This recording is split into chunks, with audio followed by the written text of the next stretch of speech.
बाल ग्रहों से आक्रांत हुए बालकों के लिए यह महात्म शांतिकारक है तथा मनुष्यों के संगठन में फूट होने पर अच्छी प्रकार मित्रता कराने वाला होता है। यह महात्म समस्त दुराचारियों के बल का नाश करने वाला है।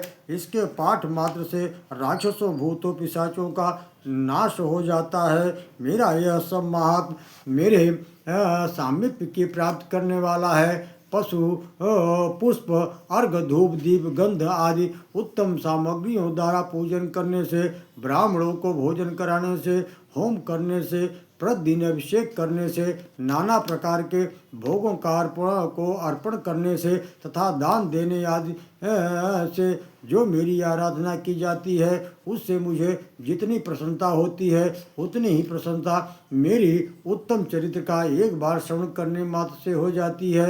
यह महात्म श्रवण करने पर पापों को हर लेता है और आरोग्य प्रदान करता है।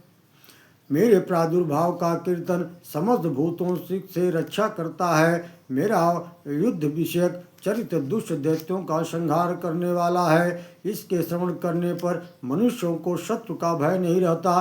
देवताओं, तुमने और महर्षियों ने जो मेरी स्तुतियाँ की है तथा ब्रह्मा जी ने जो स्तुतियाँ की हैं वे सभी कल्याणमयी बुद्धि प्रदान करती हैं। वन में सुने मार्ग में अथवा दाव नल से घिर जाने पर, निर्जन स्थान में लुटेरों के दाव में पड़ जाने पर या शत्रुओं से पकड़े जाने पर अथवा जंगल में सिंह व्याघ्र जंगली हाथियों को पीछा करने पर, कुपित राजा के आदेश से वध या बंधन के स्थान में ले जाने पर अथवा महासागर में नाव पर बैठने के बाद भारी तूफान से नाव के डगमग होने पर और अत्यंत भयंकर युद्ध में शस्त्रों का प्रहार होने पर अथवा वेदना से पीड़ित होने पर, सभी भयानक बाधाओं के उपस्थित होने पर जो मेरे इस चरित्र का स्मरण करता है वह मनुष्य संकट से मुक्त हो जाता है। मेरे प्रभाव से सिंह आदि हिंसक जंतु नष्ट हो जाते हैं तथा लुटेरे भी शत्रु भी मेरे चरित्र का स्मरण करने वाले पुरुष से दूर भोग जाते हैं। ओम ऋषिर्वाच इत्युक्ता सा भगवती चंडिका चंड विक्रमा पश्यतामेव देवानां तत्रैवान्तर्धीयत ते देवा निरतंका स्वाधिकारान् तथा पुरा यज्ञ भाग भुज सर्वे चक्रु विनिहतार्य दैत्याश्च देव्या नेते शुंभो देवरिपविधि जगद्युद्धेन्द्रिं तस्मै महोग्रे तुल्य विक्रमे शुंभ च महावीर्य शेषा पाताल मायुः एवं भगवती देवी सान्निध्या पुनः पुनः संभूय कुरुत भुव जगत परिपालनम तैतन्मोहिते विश्वं सैव विश्वं प्रसूयते सा याजिताद विज्ञानम तुष्टां वृद्धिं प्रयच्छति व्याप्तं ते सकलं ब्रह्मांडं मनुजेश्वरं महाकाल्य महाकाल्य महामारी स्वरूपया शैव काले महामारी शैव सृष्टि भवेत्यजा स्थित कुरुत भूतानां शैव काले सनातनी बहु काले नृणां शैव लक्ष्मी वृद्धि प्रदागृहे शैव भावे यथा लक्ष्मी विनाशायोपजायते सुता संपूजिता पुष्प धूपगंधादिवी तथा ददाति वित्रं पुत्रा च धर्मतिं धर्मे गतिम शुभम। ओम ऋषि कहते हैं, यूँ कहकर प्रचंड पराक्रम वाली भगवती चंडिका सब देवताओं को देखते देखते वहीं पर अंतर ध्यान हो गई।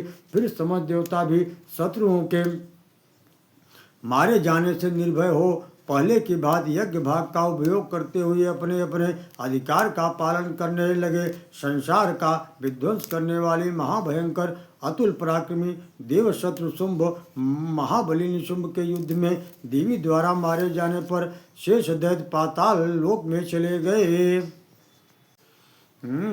राजन, इस प्रकार भगवती अंबिका देवी नित्य होती हुई भी पुनः पुनः प्रकट होकर जगत की रक्षा करती हैं। वे ही इस विश्व को मोहित करती हैं, वे ही जगत को जन्म देती हैं, वे ही प्रार्थना करने पर संतुष्ट हो विज्ञान और समृद्धि प्रदान करती हैं। राजन, महाप्रलय के समय महामारी का स्वरूप धारण करने वाली वे महाकाली ही इस समस्त ब्रह्मांड में व्याप्त हैं।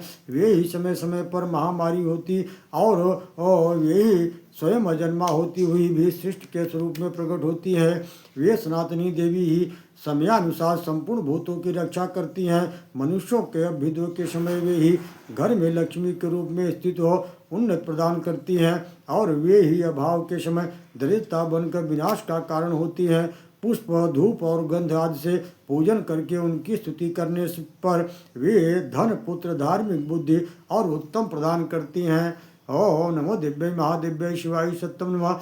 नमः प्रकृते भद्राय निता प्रणता स्मृताम। सज्जनों, अब यहीं पे श्री मार्कंडेय पुराण के सावर्णिक मनमंत्र की कथा के अंतर्गत देवी महात्म्य फल स्तुति नामक यह 12वां अध्याय यहीं पूर्ण होता है। मैं फिर आप लोगों के बीच में 13वां अध्याय लेके प्रस्तुत होऊंगा, जिसमें सुरथ और वैश्य को देवी का वरदान दिया गया है। आइए चलते हैं सीधे कथा की तरफ।